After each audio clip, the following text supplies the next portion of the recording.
اور اعلیٰ حضرت فرماتے ہیں یہ تو اس وقت ہے جب بصریوں کا مذہب پر یہ کہوں کہ اسم سمون سے بنا ہے، اور کوفی کہتے ہیں کہ اسم وصفن سے بنا ہے۔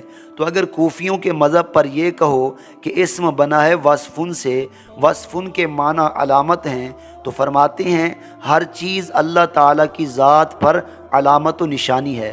کوئی چیز اللہ کی رحمت پر دلالت کر رہی ہے، کوئی اس کی ربوبیت پر دلالت کر رہی ہے، کوئی اس کی رزاقیت پر دلالت کر رہی ہے، کوئی چیز اس کی وسعت پر دلالت کر رہی ہے، کوئی اس کی ہیبت پر دلالت کر رہی ہے، کوئی اس کے علم پر دلالت کر رہی ہے، کوئی اس کے جود و سخا پر دلالت کر رہی ہے، تو کوئی اس کے غضب پر دلالت کر رہی ہے، کوئی اس کے عذاب پر دلالت کر رہی ہے۔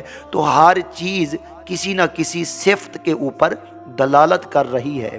ایسی کامل علامت، ایسی جامع علامت جو اس کے ذہن پر بھی دلالت کرتی ہو، اس کے علم پر بھی دلالت کرتی ہو، اس کی وسعت پر بھی دلالت کرتی ہو، جملہ صفات پر دلالت کرتی ہو، ایسی کامل علامت کو اگر کائنات میں کہیں ڈھونڈنا بھی ہے تو وہ ڈھونڈو تو محمد مصطفیٰ صلی اللہ علیہ وآلہ وسلم کے سوا کوئی نہیں ہے۔ تو کامل علامت اللہ تعالیٰ کی ذات کے اوپر اس کائنات کے اندر وہ تو محمد مصطفیٰ صلی اللہ علیہ وآلہ وسلم ہیں۔ تو معلوم ہوا اگر اسم اللہ کا مطلب ہو اللہ کی علامت، تو اللہ کی کامل علامت تو سرکار کریم صلی اللہ علیہ وآلہ وسلم ہیں۔ پھر بھی اسم اللہ کے اندر رسول اللہ صلی اللہ علیہ وآلہ وسلم شامل ہیں۔ تو خلاصہ یہ ہوا کہ اسم اللہ کو آپ سمون سے محفوظ مانیں تو اس میں بھی رسول اللہ کا جلوہ ہے، اگر آپ وصفن سے محفوظ مانیں تو پھر بھی اس میں رسول اللہ صلی اللہ علیہ وآلہ وسلم کا جلوہ ہے۔ پھر اس کے بعد وہ کہتے ہیں کہ اسم کے کچھ خواص ہیں۔ اسم کا ایک خاصہ ہے جر، اور جر کا معنی ہے کھینچنا، جیسے کہ بسم اللہ کی شروع میں جو با کی کسر ہے یہ جر ہے، اور رسول اللہ صلی اللہ علیہ وآلہ وسلم تمام دنیا کو جہنم سے کھینچ کر جنت میں داخل کریں گے، تو سرکار میں جر کے معنی بھی پائے گئے ہیں۔ جیسا کہ میں نے بتایا ہے جر کا معنی ہے کھینچنا۔ نبی کریم صلی اللہ علیہ وآلہ وسلم نے فرمایا تم اپنے گناہوں کی وجہ سے جہنم کی طرف دوڑے دوڑے جا رہے تھے اور میں تجھے کھینچ کھینچ کر جنت کی طرف لا رہا تھا۔ پھر فرماتے ہیں حروف جارہ میں من ہے، حروف جارہ میں الہ ہے۔ من کا معنی ہے ابتدا اور الہ کا معنی ہے انتہا۔ کائنات نبوت کی ابتدا بھی سرکار صلی اللہ علیہ وآلہ وسلم سے ہوئی ہے اور انتہا بھی سرکار صلی اللہ علیہ وآلہ وسلم سے ہوئی ہے۔ تو من کا معنی بھی سرکار کے اندر پایا گیا اور الہ کا معنی بھی سرکار صلی اللہ علیہ وآلہ وسلم کے اندر پایا گیا۔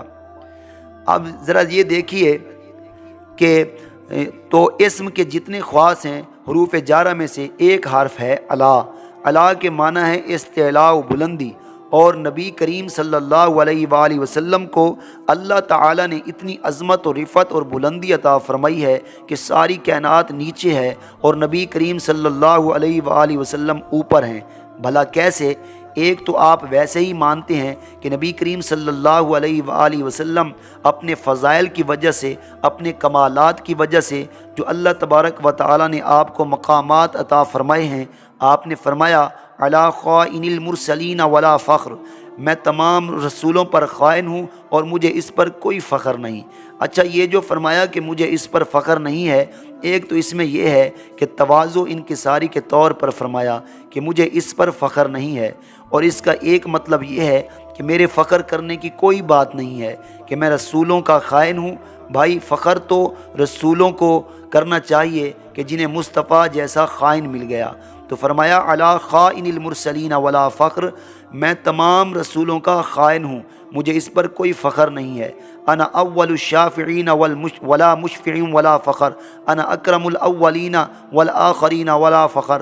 اور پھر اللہ تعالیٰ معراج کی رات نبی کریم صلی اللہ علیہ وآلہ وسلم کو ساری کائنات کے اوپر لے گیا۔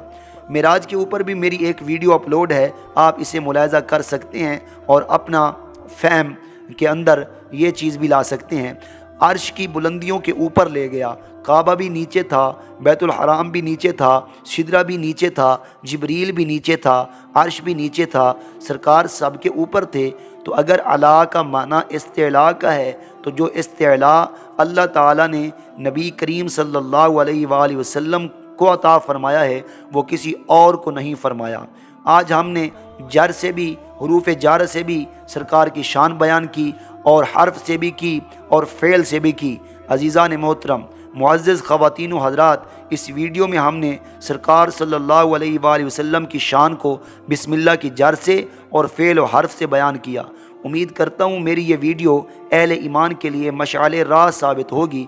صدقہ جاریہ سمجھ کر اس ویڈیو کو آگے شیئر کر دیں۔ جزاک اللہ خیرہ۔